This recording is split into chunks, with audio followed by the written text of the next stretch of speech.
Hey, welcome back to the Digital Strategist. I'm your host, David Muhammad, and I'm extremely excited about my guest tonight. I've been trying to book this person, Imani Laners, for over a year, but she's been building out her startup, and so she's been in the trenches, kind of getting it done. But I've got her here tonight, the founder and CEO of a very exciting digital ad sales organization called Shinko Media.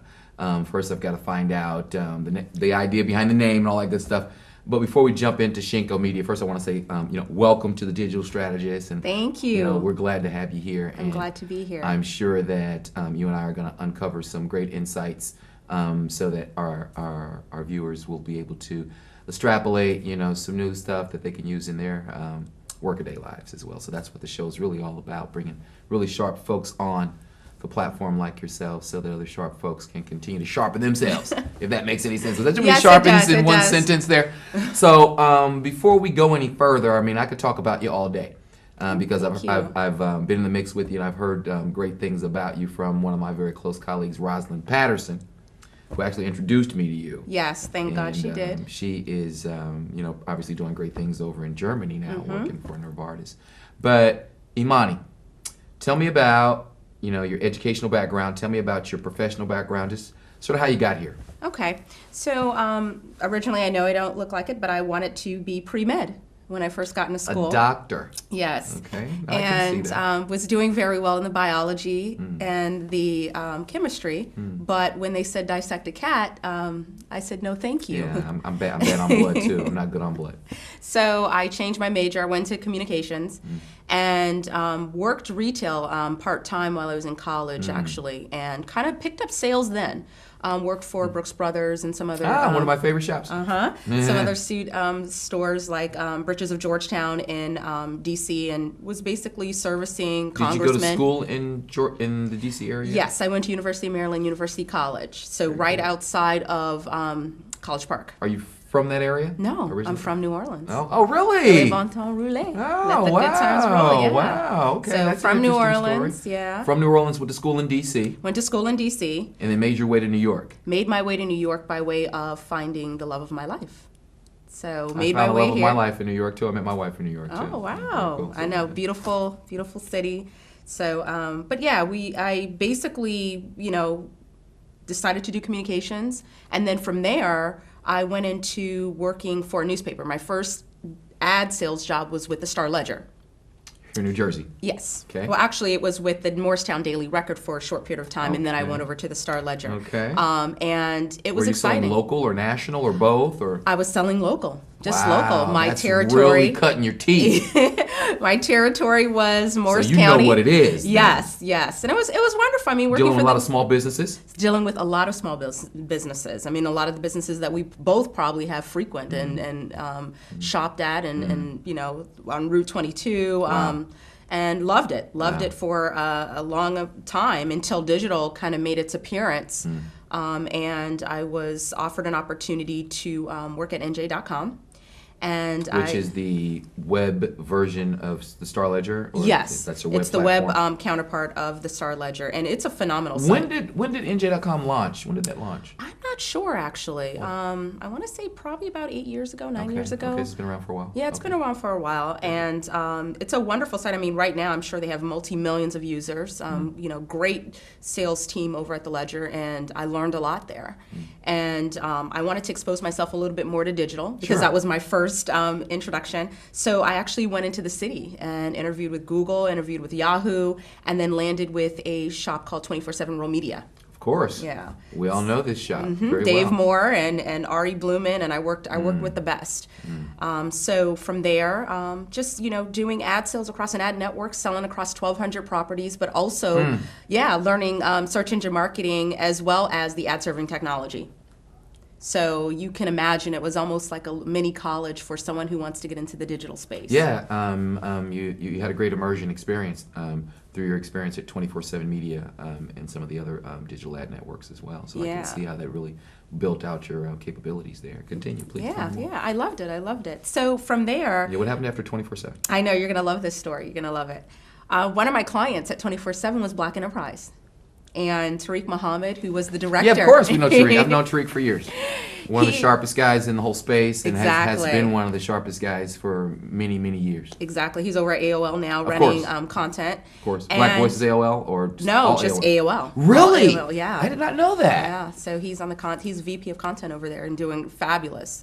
So excited that I had an opportunity to work with him, and still consider him a very dear friend. I had Tariq on a panel a couple years ago with 212nyc.org. And Oh, okay. So he came through and was very eloquent and Yeah. very sharp and on point as usual, and bow tie and looking really Yeah, and always looking good. Right, clean. look, head to toe. Always Every looking time clean. you see him, he's head to toe clean. So, So- Black Enterprise, what happened? Black Enterprise was a client, and I actually got the campaign by working with Tariq. So he was actually a client when I was at 24/7 Real Media. And one day he called me and said, you know what, I have an opportunity here. And I was like, no, whatever, yeah. You were drafted. Yeah, well, basically. You were but drafted. I was at a bigger shop. I was like, no, I'm not interested. And he offered it again. And then one time he said something that was very unique. And he said, just come on home. So we had lunch, talked about the opportunity. I saw who I'd be working with, and the rest is history. And I joined his team at Black Enterprise. So what were some of the things that you were doing at Black Enterprise? Oh, wow. Working alongside, some of the top execs there. Butch Graves. Need I say more? Really working along their team. Just kind of going Bush is out. the son of Earl? Yes. Yes. Now, he's running the show now, right? Yes, And yes. Earl is chairman emeritus now, I guess? Yeah, he's still the chairman. Okay, very good. So yeah, just basically going out and talking to advertisers and That's really a strong pedigree to go from 247 to Black Enterprise, because you really had a great general market experience with 24/7, Mm-hmm. and then to go over to Black Enterprise, you're really talking about the cream of the crop of Black publications, Black business publications on the planet. You're Not absolutely just right. in the States. So wow. Yeah. Keep going. Well, when I went to Black Enterprise, you're absolutely right, and I'm glad you brought that up. I only had general market experience.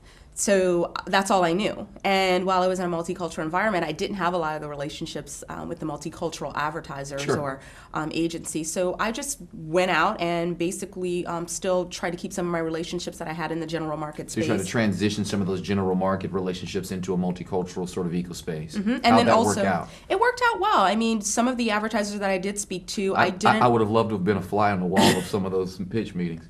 Well, people like. How you were able to bring them from here to there. Well, some of them actually had a budget for multicultural. Of So it course. wasn't necessarily that I had to go to a multicultural agency, but I just, I was very well versed in digital because I had worked for an ad network. So we were already doing the behavioral targeting, the retargeting. This was years ago. And I was well versed in the ad serving technology, so I understood So the capabilities. Dart and all that kind of Exactly. And then I understood search as well. So going in and speaking, it was more about convincing them and kind of showing that we had the users that they wanted to reach. And the goals were things that they didn't need to really worry about because you had an expert on the back end who understand how to optimize and really make the campaign perform for you. Sure. So once they really realized that the audience was Were where these they mostly wanted to be. vertical ad network sort of display campaigns or dedicated email campaigns? It was a little bit of everything. Okay. SEM sort of in there as well? No SEM. What we did was we did a lot of display. I worked alongside Tariq and really built some integrated campaigns. That was actually my first introduction to integrated campaigns. Kind of drill down on some of the tactics that were involved in some of your integrated campaigns at Black Enterprise. Oh my gosh. So one of the things that we did was for an auto client. Sure. And they wanted to reach, kind of give exposure to, excuse me. Have some water. I'm okay. Historically black colleges and HBCUs, universities. sure. Exactly. And what it was when the RFP came over, we kind of dissected and we said, well, what would really help this company, or this brand get out there and get their message out to the users? And the message was donate to historic black colleges and universities.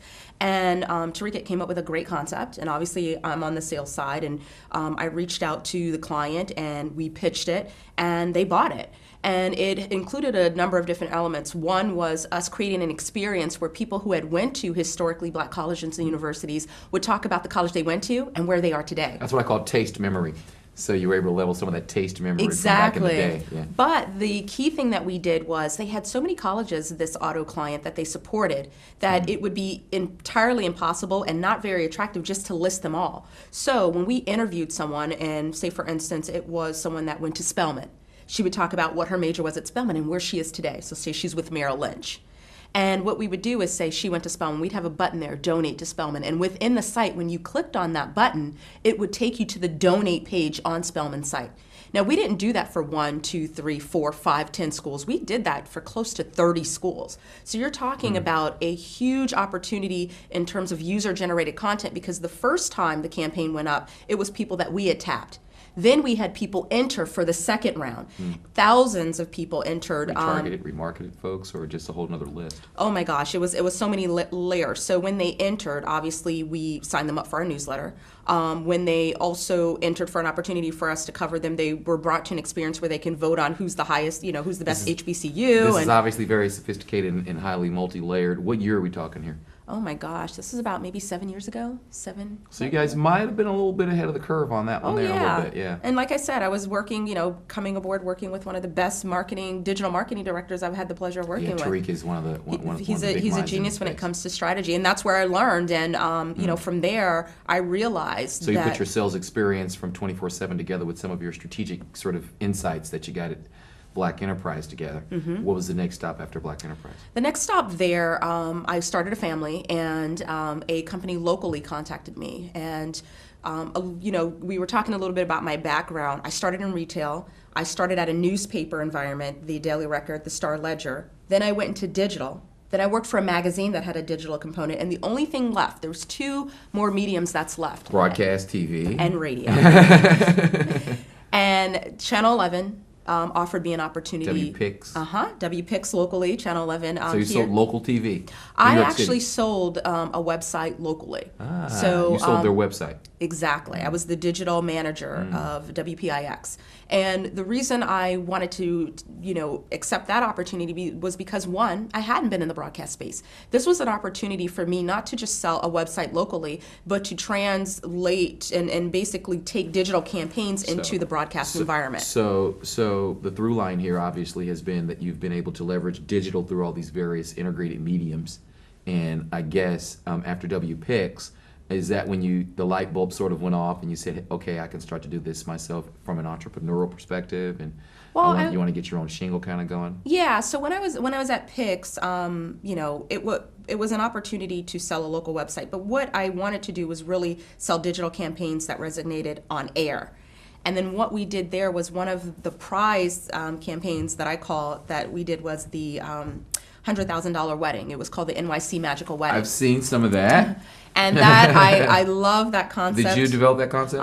I developed the entire thing. We closed, it was close to $250,000 in sales and advertising sales, $114,000 in giveaway prize value. You are over 18 different advertisers, and it was a digital campaign that happened to have segments in the morning news on Wednesdays on air. Sure. 21 weeks long. We had 2 events associated with it, and we married a couple on air. And I looked at what Good Morning America was doing. We're gonna have. I hate to interrupt. Oh, you. I'm sorry. I was on a roll there. No, you're totally rolling. I'm like buying everything yourself. But what we're going to have to do is we're going to take a break here. Okay. And when we come back, I want to finish that story. Okay. About what happened with the folks that got married on air. Okay. And then I really want to kind of get into what's going on with Shinko Media. Perfect. How you've been able to tie all that stuff together under your own shingle, because that's really what we're here for tonight, to learn more about Shinko Media. So we're going to be back in 60 seconds.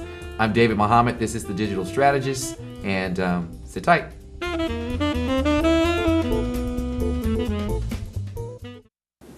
After 17 years working as a mason, Mike was laid off. I met him when he came into the library looking for help. He found a job opening, but the application was only online. Mike said he'd spent his entire life around tools, but had never used a computer. I showed him how, and he ended up applying for numerous jobs online. I saw Mike the other day. His new computer skills paid off. He's working again. New Jersey libraries are transforming lives. Tell us your story.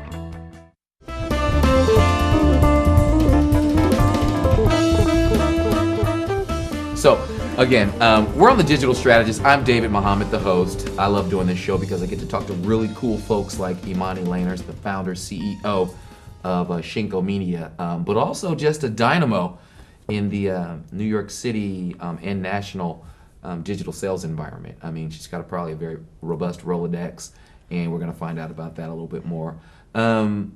Before we went to break, we were talking a little bit about, I guess, one of the brass rings that you were able to get accomplished at Pix 11. You were telling me about the marriage deal. Well, the New York City Magical Wedding was a digital campaign. And it was initially supposed to be something where we were giving away a wedding to a deserving couple. And it turned into a very, very integrated campaign where we had a huge amount of different elements, from being able to put segments on air, to mobile, to email, to banners, to events, to a microsite.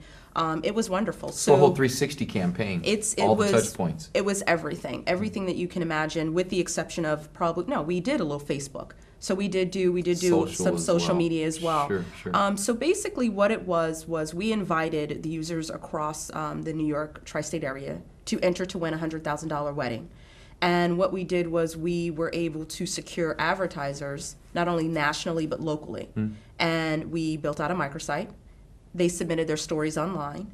We narrowed it down to 3, local couples, and we put them on air. So these segments were on air. Yeah, that's pretty cool. So you're able to drive engagement by getting folks to upload user-generated content, which is like the holy grail of for a $100,000 prize. Well, yeah, there was a carrot on a stick. There was a huge carrot on the stick. So there was some incentive. They were incentivized to a degree. They were monetized. So are these some of the tactics that you use to monetize online content? I think with online content, it's so funny because there's a lot of great content sitting out there, and we try to get users to interact with it, but we're really not giving them an opportunity to speak back to us. And that's what I found when I work with websites, especially on the sales side. While we do have a wonderful editorial team at a lot of these properties that I've worked at, a lot of the editorial concepts that we can create with integrated campaigns can take the property to another level. So, for example, if you have an editorial team that is specializing, let's say, in a lifestyle section, and you're worried about getting, 10,000 page views a month. Beauty, fashion. Exactly. Sure. But you can get 20, 40,000 page views a month by aligning an advertiser with an integrated concept and leveraging that editorial team so that they can then start to feed content to this integrated concept. So you're saying with a robust integrated concept, you're able to expand your reach within an audience. Exactly. I mean, you still want to have the content ready for users that come to your site on a regular basis, but sometimes creating these experiences allows new users to come in, as well as creates more engagement. Was it this insight, this gap, sounds like you did a gap analysis in some of your previous stints, and you kind of found that there was an opportunity to service the market in a way that hadn't been served before. Was that sort of the light bulb that went off that led you to start Shinko Media? Yeah, I was, at Channel 11, and I was entertaining the opportunity of partnering with some websites. So Shinko really didn't start right away. What does Shinko mean? Shinko well, Imani means faith. I know Imani. Yeah, and Shinko means faith as well in Japanese. I did not know that. Yeah, okay, very good. so Shinko means faith. Thank you for asking that. Yeah. So from there, I thought to myself, what do I love doing?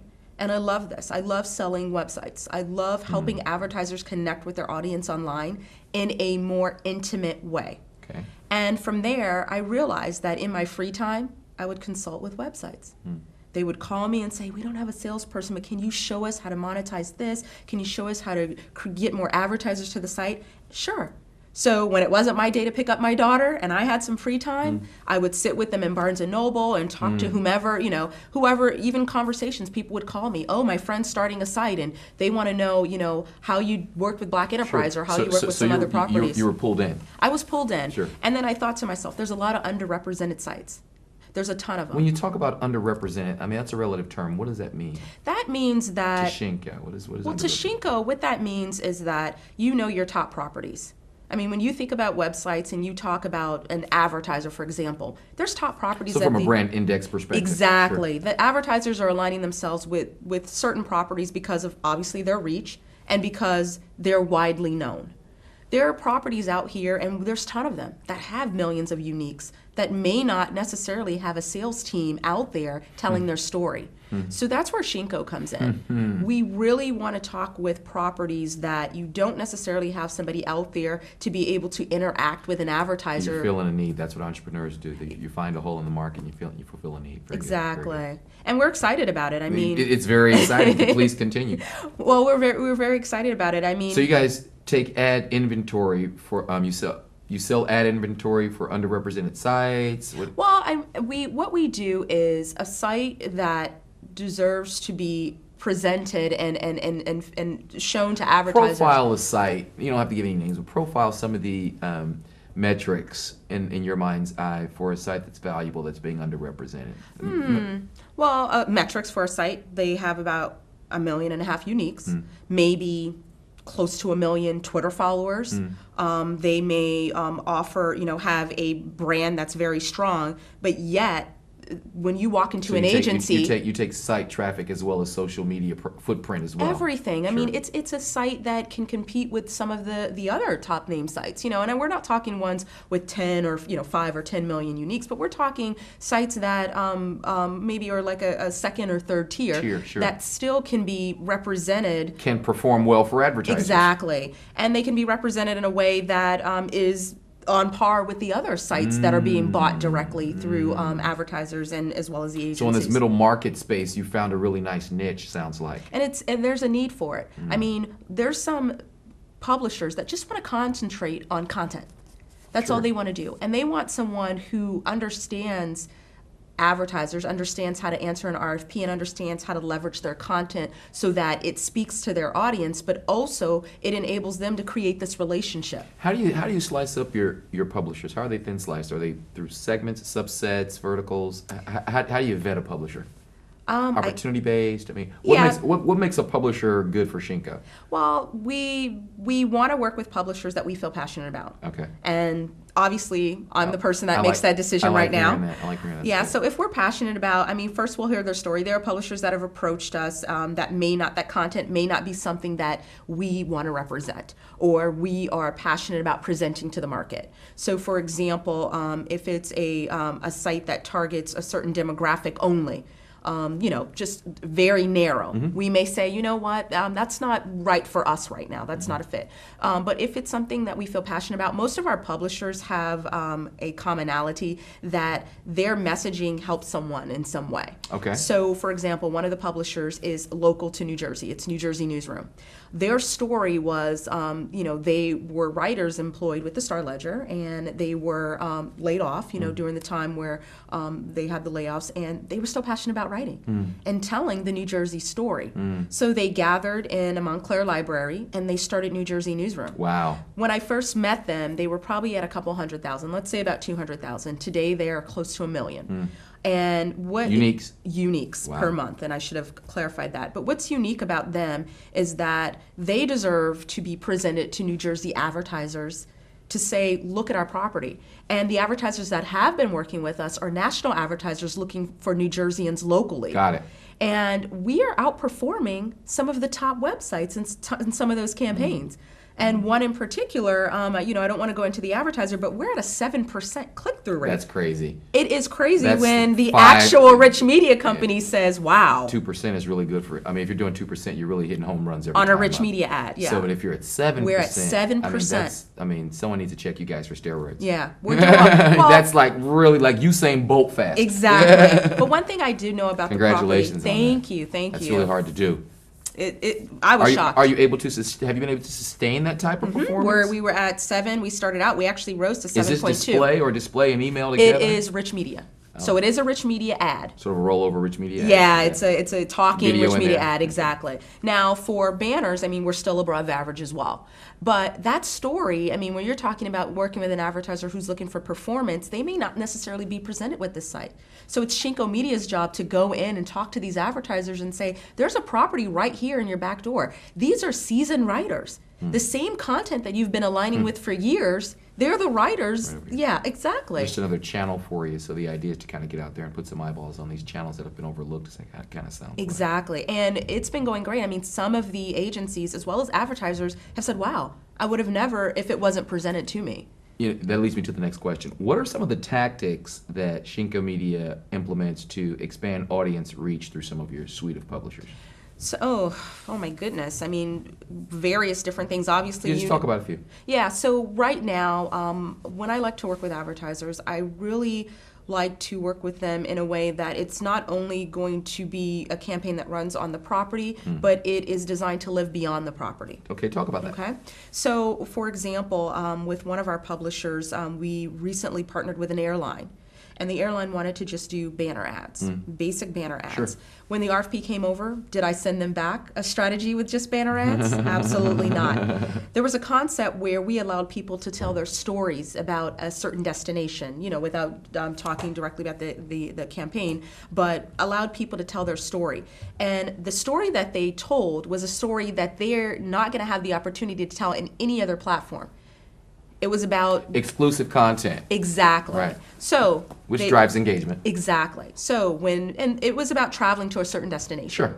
When they told their story, we then had an opportunity for them to also users to recommend stories. But when they hit the recommend button, it went on to a social media platform. So that's a strategy of allowing that campaign to live beyond the site. The people that signed up to have their stories featured were qualified immediately, because if they had a story about this particular destination and the airline flew to that destination, then what do we know about those people? That they've traveled there and they are the client that they're looking to reach. I get it. So when we turned over the database of names, they were qualified in the purest form.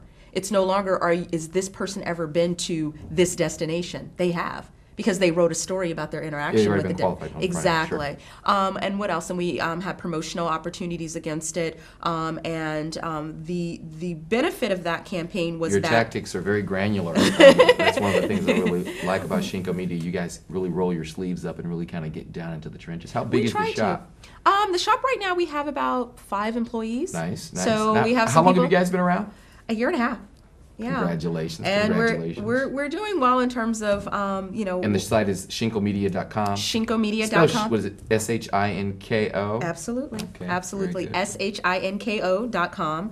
And Can we see Shinko you guys, Media, excuse me. Can we see you guys at any events, Ad Week coming up or anything? Any panels? Not this year. I've been on panels before last year, but recently I was doing a presentation for marketing to multicultural hoteliers. Okay.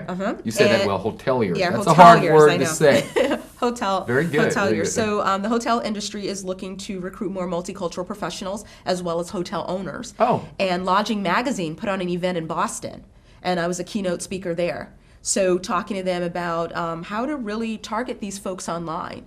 And again, it went back to what we talked about earlier about creating that content. So now, after Boston, anything else happening after Boston, or that was the most recent event that you guys? That was the most. Any new products coming out? Any new Yeah, solutions that you guys are bringing to market that you might want to tease us with before we get out of here? No, well, we're always looking for new publishers. We are always looking for new publishers. We are in talks with some folks now, and right now, we're just excited about what we're doing. We represent Africa.com. They are going to be rolling out a film called Africa Straight Up, and you're going to probably see that. It's going to be phenomenal. And then one of our other websites. And you guys are doing the online marketing for all that? We represent them, and we also represent the Shadow League, which is a new urban sports site.